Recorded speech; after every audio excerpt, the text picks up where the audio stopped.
I didn't even prompt you to do that. You just sort of naturally did that. That's what this whole show is about. It's taking a moment. So welcome to the show. My God. It's an honor to have you. Yes, Appreciate absolutely.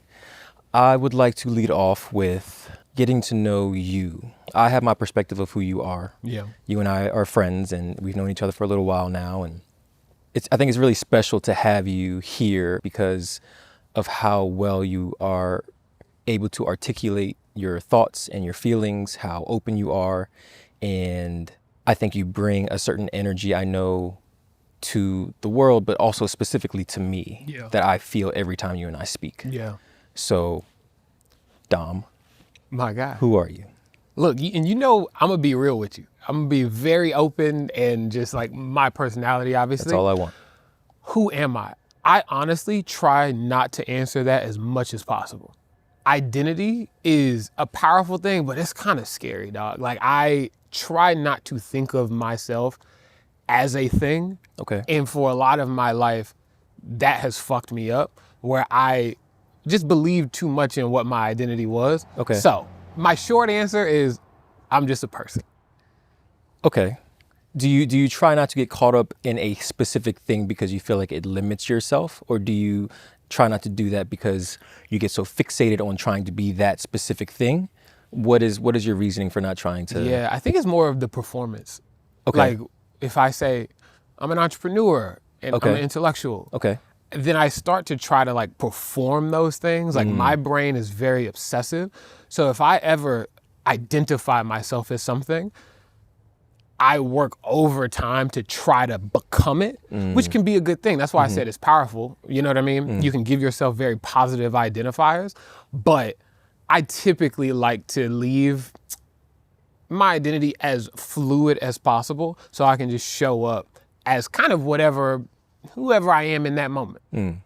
So there's a quote. It says, "You are what you repeatedly do," and there's more to the quote that you are what you repeatedly do. Therefore, excellence is not an act but a habit. Yeah. And I firmly believe that you are what you repeatedly do. Yeah. Would you say that you are a person, because I know that you are a very disciplined individual. Yeah. And if you set your mind to do something, you're going to get it done. Yeah. And you spent a decent amount of time over at the gathering spot. Yep. And you had a lead role over there, and now you're transitioning out into uncharted territory. Yeah. You know, taking a chance, taking a risk on yourself, which is, I believe, to be a safe bet. Yeah. Knowing you and your work ethic. Appreciate that. Would you say that the definition of who you are is changing and ever evolving? Do you feel like your identity was really tied into the gathering spot for a really long time, and now that you're sort of out of there, that you're sort of going through a metamorphosis? I definitely would say that, right? For the longest time, I would make calls and say, hey, it's Don Packer from the gathering spot. Yeah. And that's cool, right? And that meant a lot of things and a lot of great things. Yeah. But I'm in this transitionary period where I get to kind of redefine, and like when I pick up the phone, it's, hey, it's Don Packer. And then what I say next isn't like this kind of automated kind of process anymore, because I had gotten so used to it. Sure. And so you talk about who you are being what you do. I think that some of the things that have started to shift it in what I do are honestly just a commitment to that discipline to myself. And I would definitely say I am becoming a more, honestly, disciplined person, because when you stop having a steady paycheck, I feel like you go in one or two ways. Yeah. Either you like are completely undisciplined and just like out here, or you like, oh shit, I need to get my whole act together. And like, I feel like that's where I went to, where I'm like, all right, cool. How do I honor myself the most? Because right now I'm paying myself, right? Yeah. And so I'm like, oh, when you paying yourself, like my time is super precious. So I've become a very, just, disciplined, and like I've been honoring what I said I wanted to do more than when I had the safety of like a full-time job.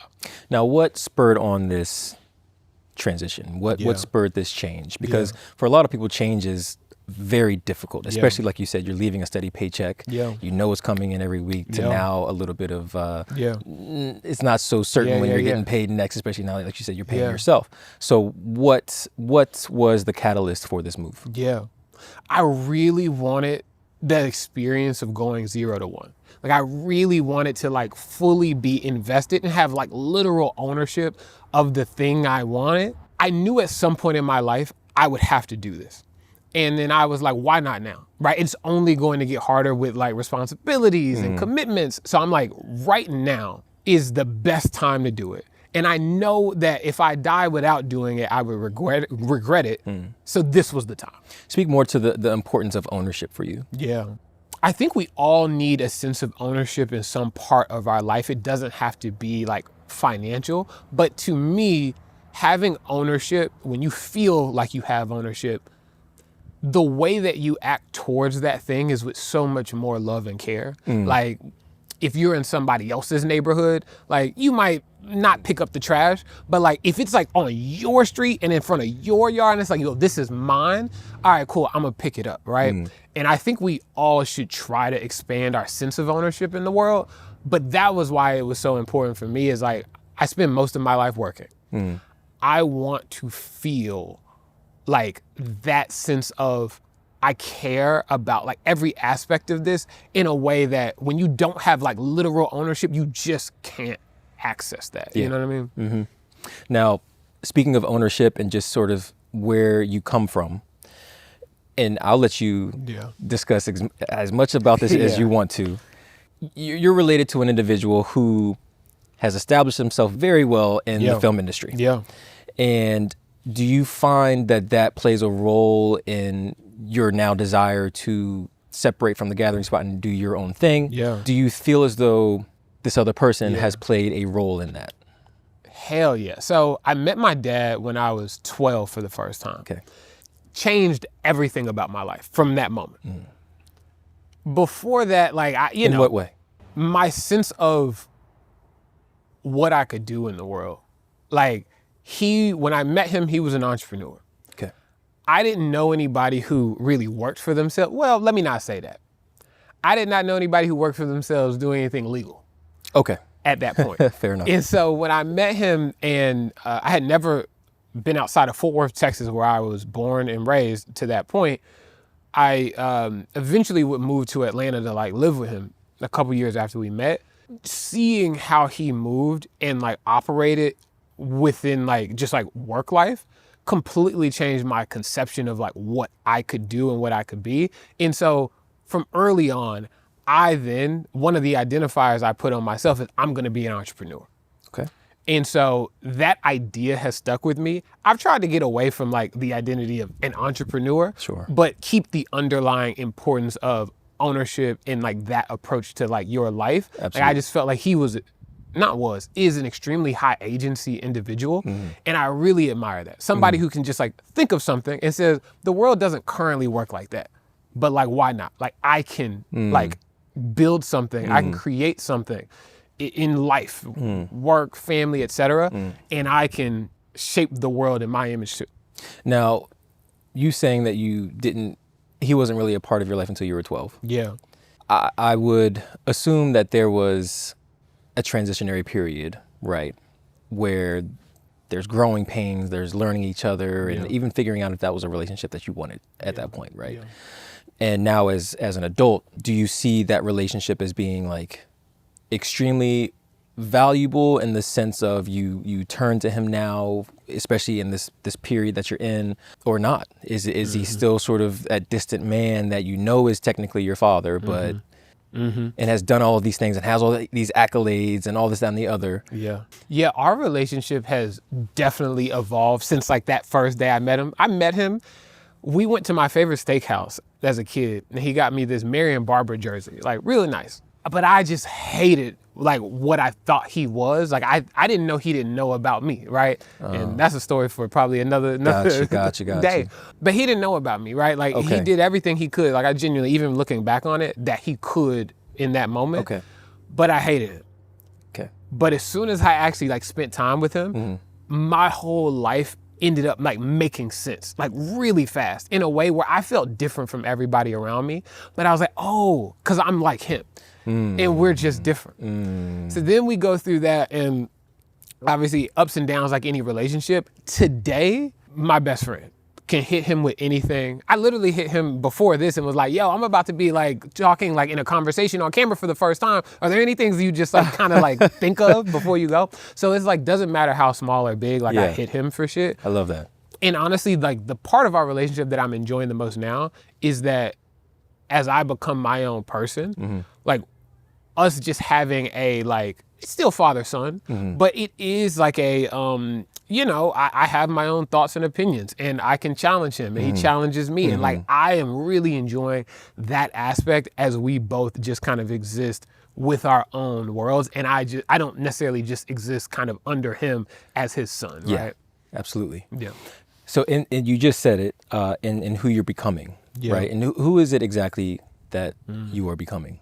Being more true to myself. Like that probably is the hardest thing in my life right now. Okay. Is that like when I go into my house and who I am with Sam, not that you should be the same way with everybody, but I'm my most honest self with my partner, which is amazing, which is so fun. And I feel like it should be that way. Yeah. I wish that I could be like more of like my truest, most honest self in the world. Is that, do you feel like that happened naturally, or is that something that you guys had to work at together? A lot of it was natural. A lot of it was like, she just got me and I feel like I just got her. That's beautiful. And so when that happens, like you're just like, all right, cool. Like I can like let my guard down around you.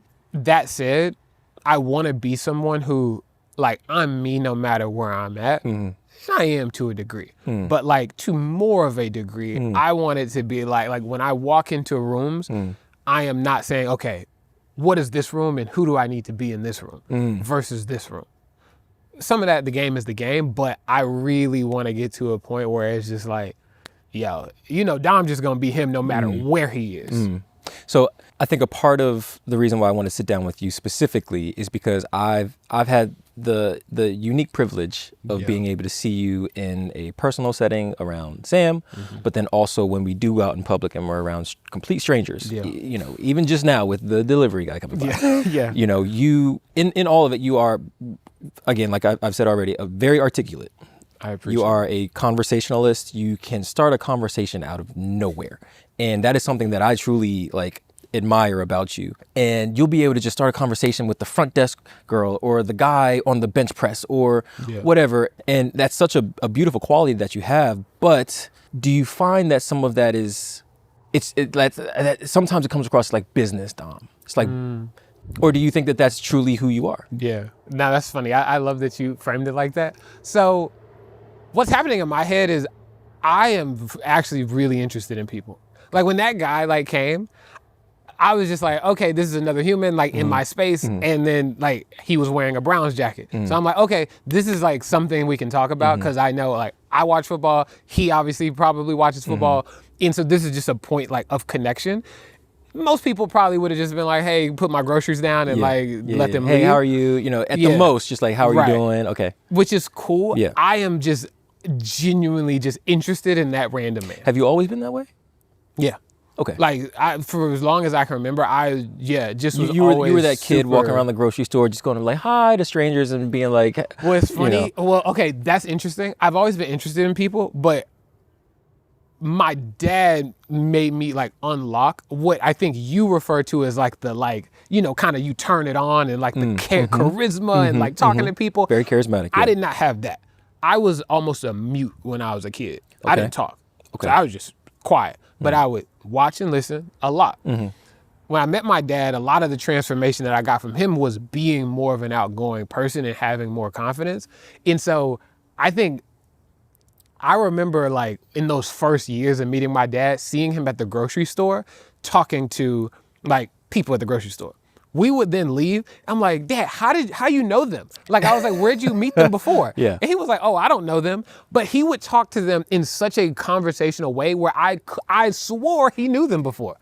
I really liked that idea of having a relationship with the world where it's like, we all homies. Like, even if I don't know you, like you're in my community. You know what I mean? That's beautiful. Yeah, I love that. I didn't know that you got that from your dad. I thought that was just, I was so fucking quiet as a kid. I was so quiet. Like I wouldn't even ask for, I would be starving, hungry, and I couldn't ask my friends' moms like if they had shit in the pantry. Oh, okay, that's different. That's like, yeah, being over at your friend's house and like Yeah. being like, can I get like a, you know, a Yeah. sandwich or something? Yeah. But no, that's a beautiful thing, and you described it perfectly because when I've been around you in these types of situations and you do start these conversations with strangers, it is almost as if you've known them forever, just in the way that you converse with them. And that's a beautiful quality because it's very disarming. You're able to be able to connect with people on a deeper level very quickly and not have them wondering, what does he want from me? Right. And I think especially out here where we live, it's hard sometimes to build true connections with people because you're always wondering, what is it that they want from you? Yeah. Right. Versus just like you said, just generally getting to know somebody. Yeah. You know? Honestly, man, sometimes I feel like I should be doing more of the like trying to like, you know, network and stuff. Like I will have a whole conversation with people who are very important to the world without having a real ask. Like I'm just like, man, you are fascinating. We're just talking. Yeah. Hadn't talked a lick of business or anything. Yeah. And sometimes I'm like, all right, I probably should mix that in there. Yeah. But like to me, how much more fun is the world when it feels like we're all friends. Yeah. And like when with your friends, like you don't feel the need to like, you know, talk shop all the time and like make sure that like I'm coming across as somebody who's valuable to them. You know what I mean? So as much as possible, I try to influence the world in that way. And I think that's one of the ways that I do it. Now, I'm going to revisit the question because I feel like you sort of skirted it, not on purpose. I think we just sort of delved even deeper into who you are now. Yeah. And I'm still very interested in who you are becoming or who you're trying to become. Sorry, not trying. There is no try. You either do or you don't. Yeah. Who are you becoming? I think in a lot of ways, it is someone who just does what they say they're going to do and says what they think. That's, I think, mostly like if I could just execute that. Okay. That's who I want to become. Someone who like my thoughts are very natural and I'm like, okay, cool. I'm not afraid to like say this out loud. Yeah. And then if I say it, like what if the world looked like this? What if my life looked like this? Then I have enough agency and confidence and courage to actually then go and do it. And I feel like if I could do that, if I could live my life like that, that's the kind of natural, just like I'm in my zone that I want to feel. So, you know, what does that really like look like? A lot of times, honestly, it's just, again, like being myself, man. Like again, like I'll talk with Sam and she'll be like, don't you ever say that outside this house because, bro, they're going to cancel you. You know what I mean? Yeah, and so yeah, I'm yeah. like, I want to live my life, though, in a way that's like, hey, man, like this is truly who I am. Who you are, absolutely. And like some people going to fuck with it and some people not. I think that's really hard to accept sometimes, right? Is understanding that you're going to be for some people and that you're not going to be for others because we naturally thrive on connection and we want connection with people and we want to be liked, right? 100%. And there are some people that, as much as we hate them, they have come to accept the fact that they're going to be hated. Yeah. But in that, I think that they have found a certain amount of peace with that and with themselves that we will never achieve because we're so caught up in trying to be somebody that everybody will like. Yeah. Right? So in all of that, and in this transition of you becoming a person that is exactly who you are and want to be, how do you find peace? How do you find peace now with everything that you have going on, right? How do you find peace with your transition from a steady job to now entrepreneurship or whatever we like to call it? Yeah. How do you find peace with this transition of becoming truly, truly, truly unabashedly yourself in the world, not just at home? Right? How do you find peace within all of that? I think the simple way that I like access my most peaceful self is that if I can wake up in the morning and look myself in the mirror and say, I'm proud of you, my guy, that sense of like peace that I feel when I can say that, unmatched. And the craziest shit could be going on. I could have just gotten like door slammed in my face, falling on my face here. Like it could all be going bad. But if I know like I tried my best, I showed up like who I am, my honest self. And I can look myself in the mirror and say, yo, hey man, we might have taken an L today, but like, yo, I'm proud of you. I promise you, like, no kidding. Like, I have never been able to say that and also felt not at peace. Things have been going right. But when I haven't like executed and like moved in the way that was true to myself, I hadn't felt that peaceful. So to me, it's about how you play the game, not whether you're winning at any given point in time. And to me, like, you talk about peace, I think the other side of that coin is freedom and having the courage to be disliked, right? And like, hey, I'm cool if like everybody doesn't like me. That's on the other side of that is the freedom that you want and the peace that you want to know like, yeah, I'm being myself and like I fuck with me. So would you say that you're currently living in peace? Today, hell yeah. Yeah? Today, honestly. That's beautiful. Yeah, look, it's not every day, right? Like it's like you gotta pay that rent every day. Like you gotta work at it every day. You gotta, you know, fight the voices every day. Absolutely.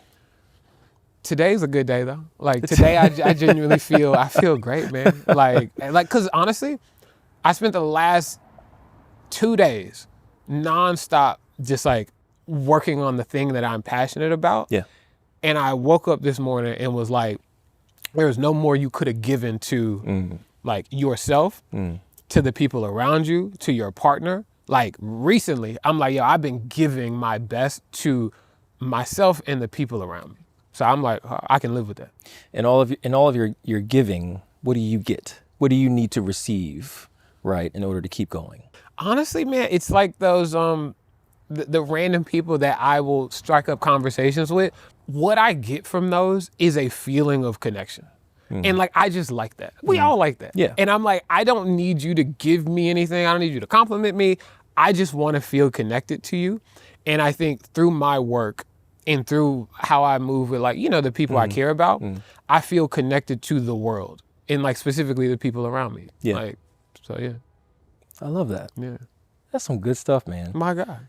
Connection, being true to yourself, Yeah. finding peace in all of it. I think your journey, and from what you've told me today, but then also in our own private conversations, has been such a beautiful thing to hear, because it could have gone, like you said, either left or right. Yeah. Right. And you decided to go right. And I think it's important to be able to share that with a lot of people that are facing these decisions, like you said, every day. Yeah. You have to pay that rent every day. You have to make choices every day. Yeah. And as long as you can make those choices and then wake up the next morning and look at yourself and be like, look, I got the door slammed in my face, or, you know, we didn't lock down that deal, or whatever the case may be, I still did what I needed to do, and I'm going to continue to do what I have to do, because at some point it's going to pay off. How do you, in the midst of all of the no's, because now you're in a space where there's going to be a lot of no's, and I'm sure you've probably... Oh, I'm getting them. Yeah. How do you stay encouraged? Yeah. I'll say this too. Before I answer that directly, you said something about, right, taking that leap. And it was interesting. Before I left my job, I knew that when I left, that was going to be the most anxious that I have been in a long time. Because we ain't got stable income coming in. We're trying to like, you know, build the thing, but we got to get people to believe in the thing. And there's going to be a lot of no's along the way. Bruh, I felt so at peace though. Like I felt so at peace, and I felt so at peace since. And again, I think it's because like I'm living my life the way that I think I want to live it. It may not be perfect, and like I may like end up pivoting or whatever, but because I'm like, all right, this is the way I want to live my life, and I'm actually doing it, I have felt so at peace. So for anybody who's like in that position of, like, I'm telling you, like I'm the most frugal person that I know. Yep. Live your life the way you think you should live it, even if the risks are scary, and you're gonna be able to live with it though. Like go out your way. That's what I'll say. Play the game your way. So staying encouraged through the no's. How the fuck do I stay encouraged through the no's? Because man, so far, like I'm going out and I'm pitching, right? And I'm trying to get investors to believe in my vision. Yeah. Yep. And I've gotten some good response, but some people have been like, okay, Absolutely. buddy. In those moments, I have really said, like, those are details, but they don't really change the math on what I'm doing. Okay. I can just do this thing. other people don't have to give me permission. I genuinely feel that. Yeah. Like in life. Like I'm like, it helps to have some people help along the way. Yeah. But I don't know, the vast majority of things you want to do, you can do them on some level without any permission. So when I get no's, it really just feels like that's a person who is like just not for me in that way right now. Yeah. That does not change the fact that I'm doing this thing. Yeah. And how I see the world. Yeah. So I think I just keep the perspective of what it is. It does not mean that my idea is stupid. It doesn't mean that I can't do it. It can't mean that blah, blah, blah. It just means that we're seeing things differently. And I'm okay with that. Like, I'm okay to see things different, you know? I feel like you've dropped a lot of gems today, but I'm going to ask you for one more. Okay. And I want you to speak directly to the camera. Okay. Whether this is to someone who is looking to make that transition from steady income to now entrepreneurship and uncertainty, or if it's someone that went through the same upbringing that you did, and maybe someone was absent from their life for a long time and now they're figuring out that relationship, or whether if it's someone that is, it doesn't matter. If there was one thing that you could leave to someone listening, something that you probably live by every day, or something that really sticks out to you, what would it be? I would say, think way more about dying than you probably do now. Read letters of people who were on their deathbeds and dying, and just listen to what they say. They are like, you are at your most honest when you are probably just born and when you're about to die. You get so much wisdom from how you were supposed to live life by listening to people who are on the way out, who are reflecting on how they should have lived. Do that, and then think about dying every day. That's my advice. Love that. Yeah. Absolutely love that. Thank you. Honestly, couldn't have gone better. My God. Honestly, couldn't have gone better. Bro, thank you, man. Yeah, of course.